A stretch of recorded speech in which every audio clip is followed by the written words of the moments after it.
리더 지도자라고 하는 사람들의 모양을 보면 정말 가슴이 미어 터집니다. 오늘 본문 말씀은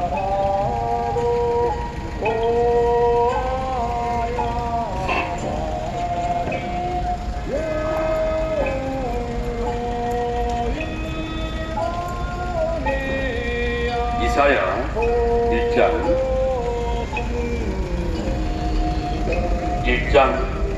23절 말씀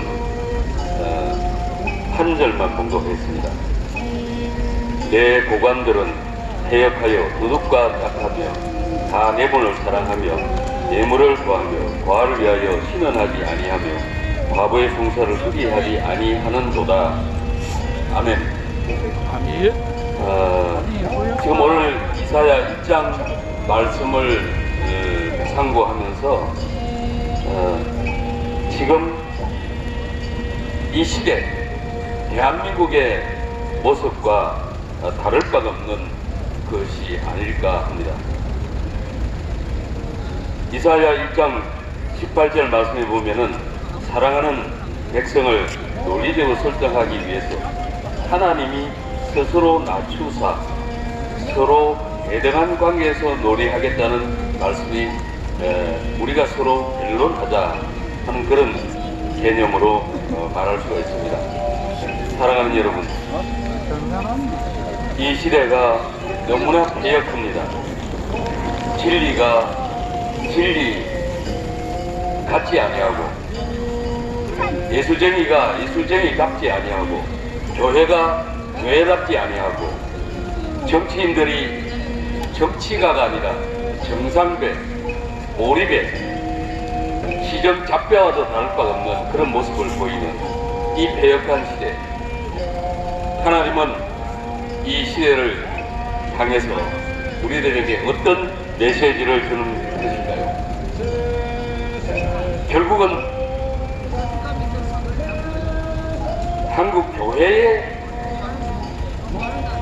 주는 메시지가 아닌가. 이 시대를 바라보면서 모든 것은 교회가, 목회자들이, 예수쟁이들이 말씀 안에 가지 않기 때문에 지금 징계를 당하고 있고 회초리를 맞고 있는 상황이 아닐까 합니다. 사랑하는 여러분, 부끄럽습니다. 우리는 하나님의 사람들입니다. 여기 서울역 광장에 우리 많은 노소 형제 자매들이 또 함께 예배를 드리고 또 여러 목사님들이 뭐 음식물도 나눠주고 물품도 나눠주고 이렇게 하는데, 과연 여러분들 스스로 한번 생각해 보십시오. 과연 이 모습을 통해서 여러분들의 삶이 변화되는가?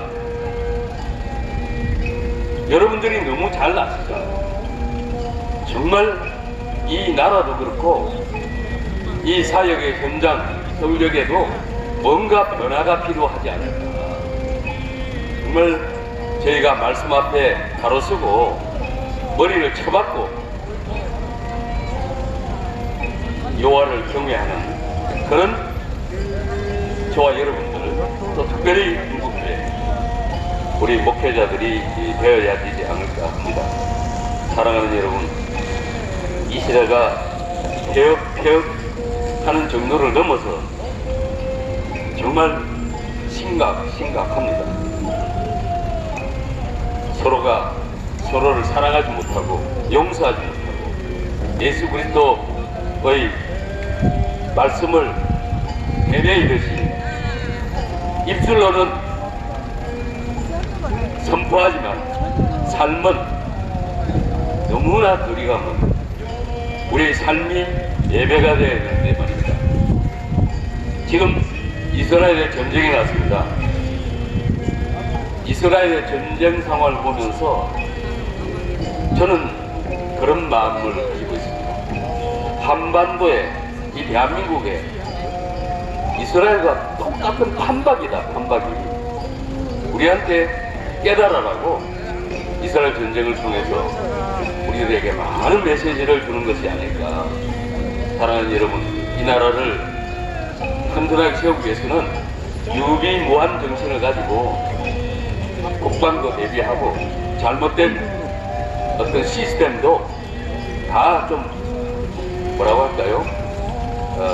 뭐 혁명적인 방법으로 대청소를 하고 또 대한민국 체제를 부정하고 하는 그런 이른바 적화 세력들, 이 땅을 조국으로 생각하지 아니하고 저 북녘을 조국으로 생각하는 이런 자들을 정말 빨간물 세력들을 깨끗하게 청소하는 그런 대한민국의 새로운 큰 변화가 일어날 때 이 나라가 바로 서고 우리 대한민국의 희망이 소망이 있는 것이 아닐까.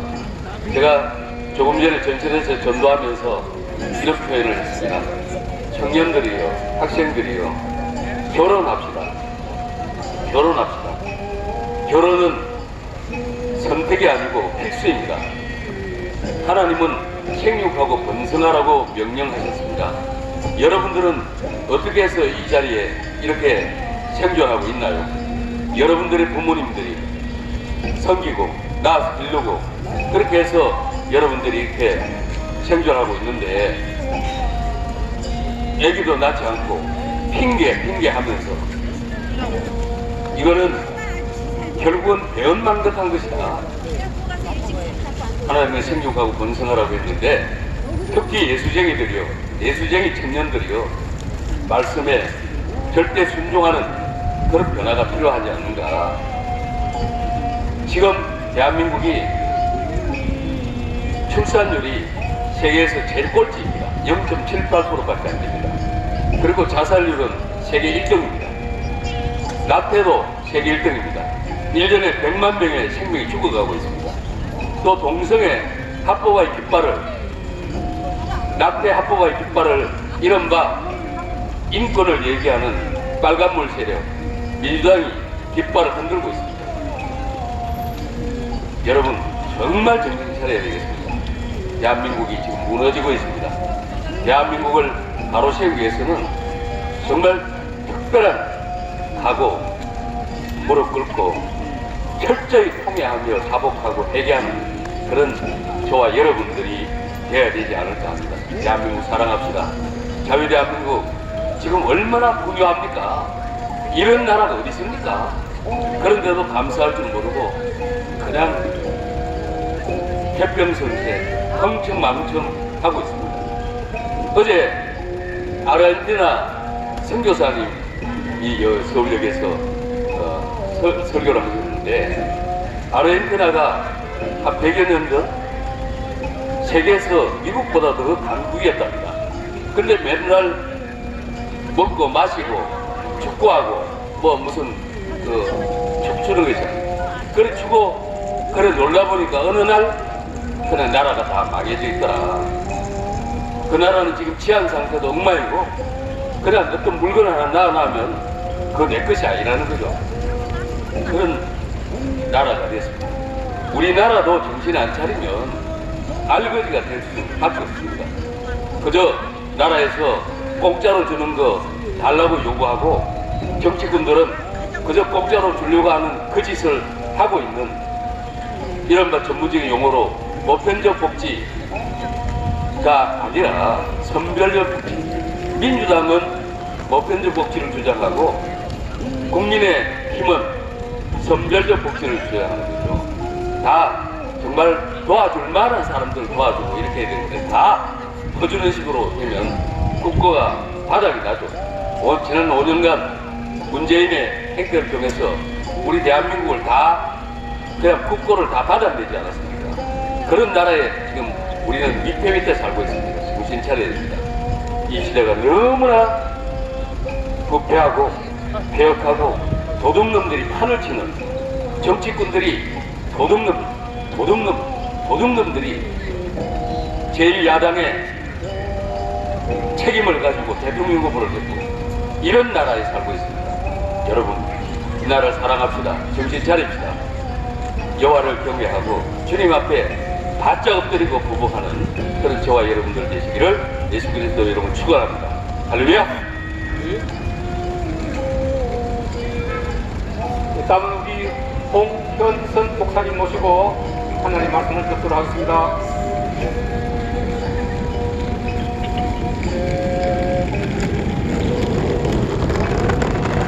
샬롬. 하나님의 은혜가 우리 모두에게 충만하시길 바랍니다. 예수가 우리를 부르는 소리 음성 들어와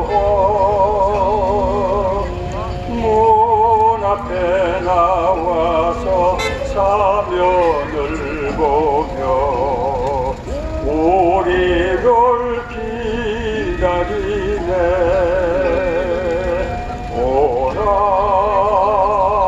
오라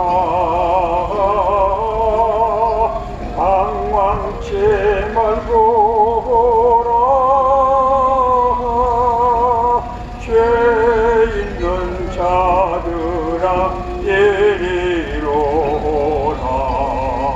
주 예수 앞에 오라.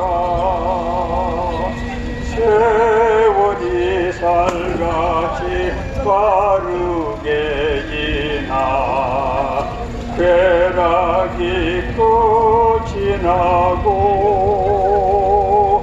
사망의 그늘이 너와 내 앞에 돌리며 가리오네. 오라 오라 방황치 말고 오라. 죄 있는 자들아 이리로 오라. 주 예수 앞에 오라.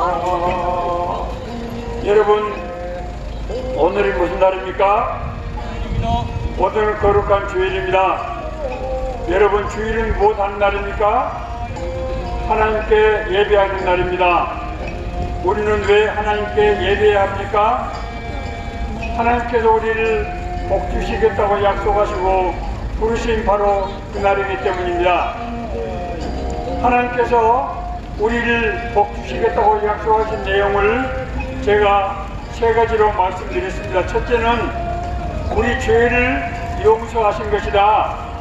자, 여기서 우리가 죄 용서하는 게 뭔가 하는 것을 우리가 바로 이해할 필요가 있습니다.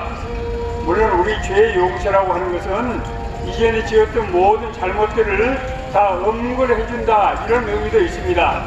그러나 내가 돈 떼먹은 것, 남한테 나쁜 짓 한 것, 이것이 다 없어진다고 하는 것이 아니고, 우리가 죄된 육신으로 살던 우리 몸이 하나님의 생명으로, 하나님의 은혜로 바뀌었다, 이런 뜻입니다.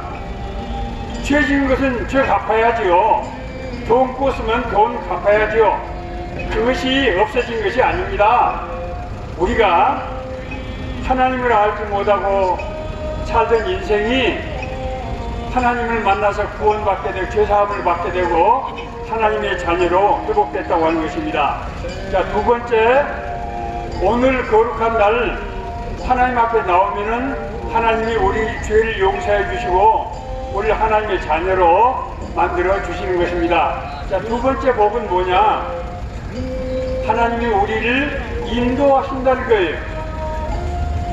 하나님 우리를 인도하신다는 말은 하나님이 우리 아버지가 되셔서 우리를 보호하시고 우리 갈 길을 하나님께서 이끌어 주신다고 하는 뜻입니다.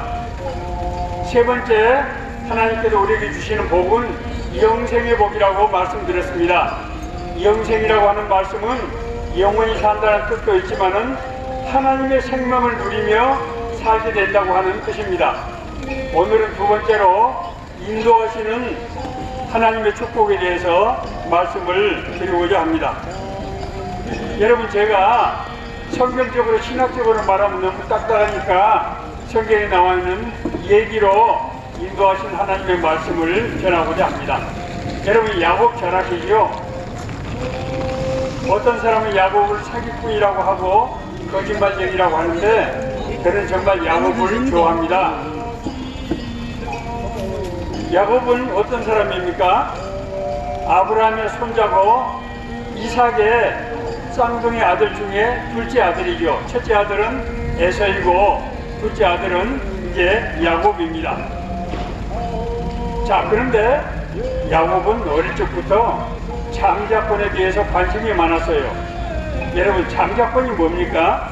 유대 민족에 있어서 장자권은 가문의 대표로서 하나님을 섬기는 가정의 제사장과 같은 역할을 하는 그런 위치를 말합니다.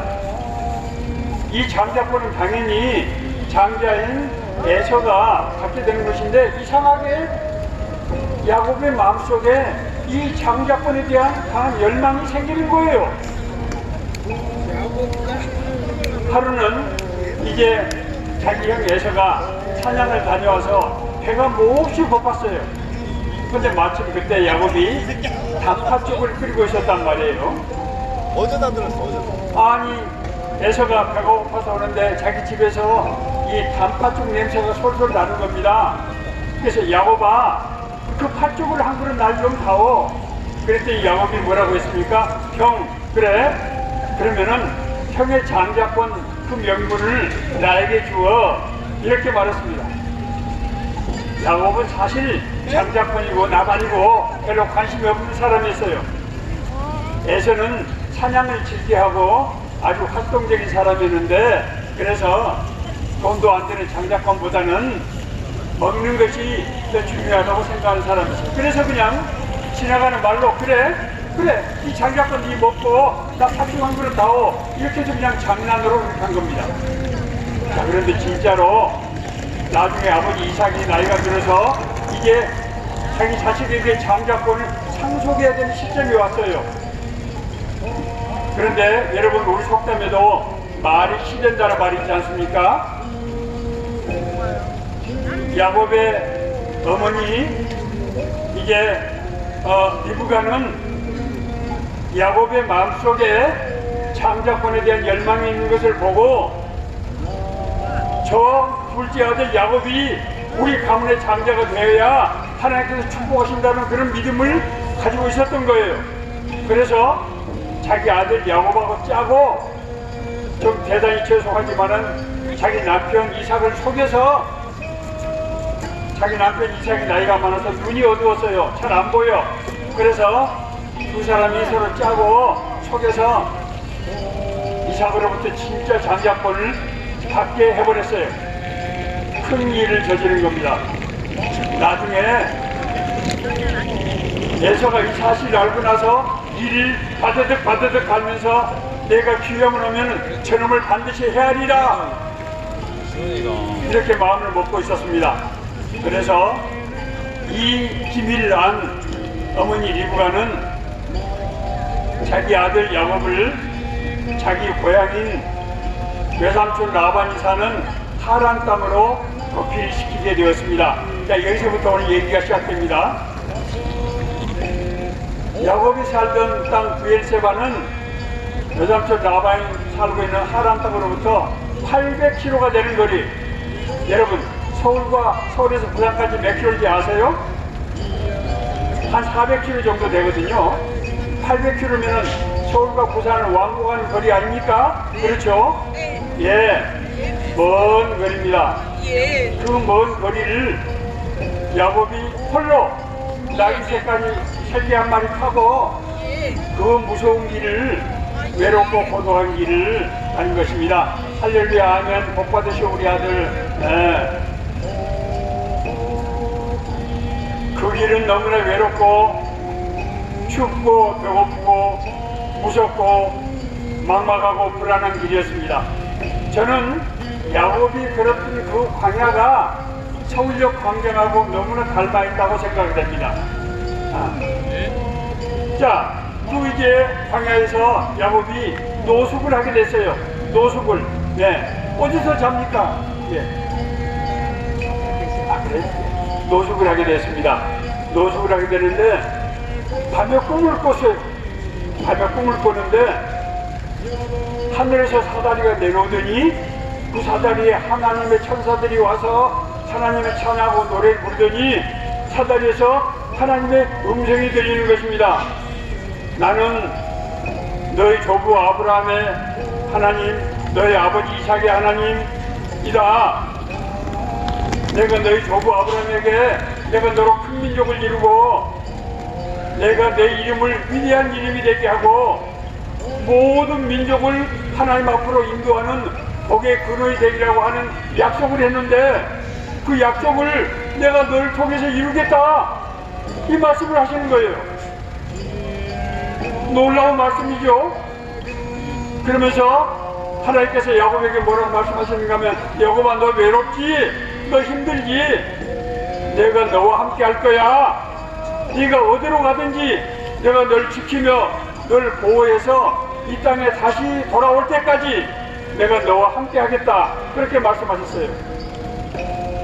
야곱이 잠을 자고 깨서 일어나서, 아이고, 이곳이 서울역 광장인 줄 알았는데 이곳이 하나님이 계시는 집이구나. 베델, 히브리 말로 베델이란 말은, 벳이란 말은 집이란 뜻이고 엘은 하나님이란 말이에요. 하나님의 집, 서울역 광장이 정말 춥고 배고프고 정말 고달픈 곳인 줄 알았더니 하나님을 만나는 곳이구나. 다시 말해서 하나님이 부르시고 찾아오시는 곳이구나 하는 얘기입니다. 자, 이 야곱이 그러면은 하나님의 인도를 어떻게 받았느냐? 야곱의 외삼촌 라반은 정말로 뭐랄까, 굉장히 사기성이 농후하고 신실치 못한 사람이었어요. 야곱이 자기 딸 라헬을 사랑하는 것을 보고 자기 조카 야곱에게, 야곱아, 네가 7년 동안 무료 봉사를 하면은 내가 내 딸 라헬을 너에게 아내로 주겠다 라고 약속을 했어요. 그런데 그래서 야곱은 7년을 7일처럼 얼마나 그 여자를 사모하는 마음으로 일했으면은 7년 7처럼 일했겠습니까? 그래서 이제 장가를 드는 날이 되는데 아침에 일어나 보니까 자기가 좋아하는 라헬이 아니고 언니 레아 옆에 누워있는 겁니다. 어떻게 된 겁니까? 사기를 당한 것이지요. 라반은 그렇게 말했습니다. 우리 고장에서는 언니에 앞서서 동생이 먼저 혼인하는 법이 없다. 그러니까 네가 라헬을 얻고 싶으면 7년을 더 봉사하면은 내가 두 딸을 너에게 주겠다, 이런 사람이에요. 뿐만이 아닙니다. 야곱에게 품삯을 주기로 하고 이제 가축을 기르게 했는데 10번씩이나 그 임금을 제대로 안 주는 겁니다. 하나님께서 이런 야곱을 아시고 하나님 어쩔 수 없이 야곱을 사랑해서 레아를 떠안게 되는데, 하나님은 레아와 라헬의 두 여종까지 앞에서 4명의 여인을 야곱의 아내로 주고, 그래서 야곱에게 12아들을 낳게 해주는 그런 놀라운 축복을 주셨습니다. 하나님께서 내가 너로 큰 민족을 이루게 하겠다고 아브라함에게 약속하셨죠. 그 약속을 이룰 수 있는 토대를 마련해 주신 것입니다. 자, 두 번째는 재산입니다. 장자가 되려고 그러면은 자손이 많아야 되고 재산이 많아야 돼요. 그래야 장자 행세를 하는 것입니다. 야곱은 자기 외삼촌 라반이 자기 임금을 제대로 안 줘서 재산을 모을 수가 없어요. 그래서 하나님 앞에 기도를 했더니 하나님이 아이디어를 주셨어요. 양들이, 염소들이 이제 오아시스에서 물을 마실 때 그 앞에다가 이제 버드나무 껍질을 벗겨서 채워놔서 외삼촌 라반이 별로 좋아하지 않는 얼룩지고 못생긴 그런 짐승들이 튼튼하고 생산력이 아주 높아서 다른 짐승들보다도 2배, 3배 새끼를 더 많이 낳는 겁니다. 그래서 엄청나게 많은 가축을 자기 앞에 이제 소유를 할 수 있게 되었습니다. 야곱은 아들을 12명이나 얻고 많은 가축을 부하게 되자 외삼촌 라반과 자기 조카들이 자기를 시기하는 것을 알게 됐습니다. 아, 내가 이제 고향 아버지 집으로 가야 될 때가 왔구나.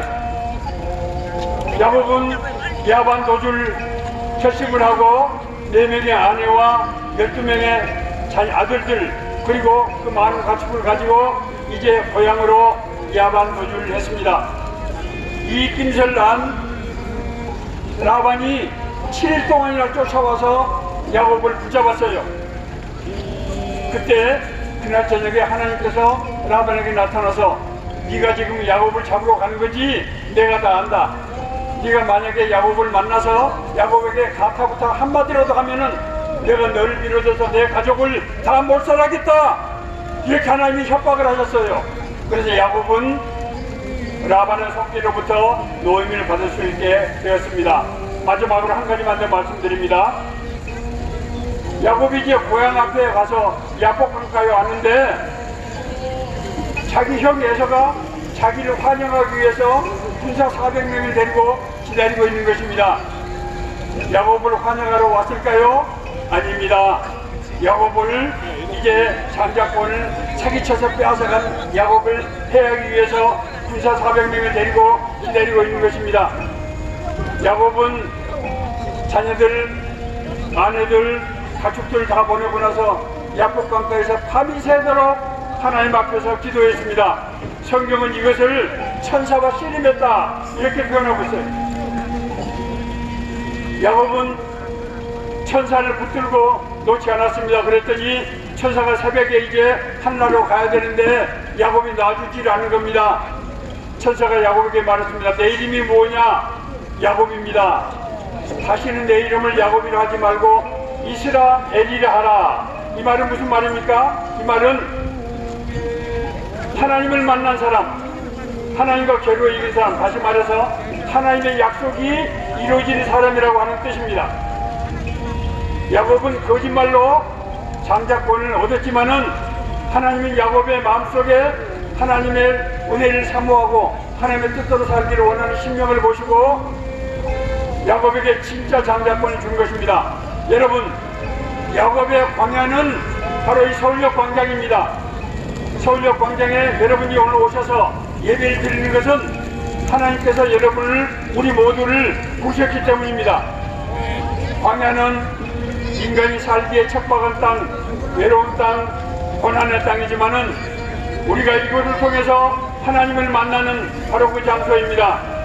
오늘 여러분들이 예배를 통해서 하나님을 만나고 구원받고 거듭나고 하나님의 보호하심과 인도하심 가운데 살아가는 그런 축복이 임하시기를 간절히 바랍니다. 감사합니다.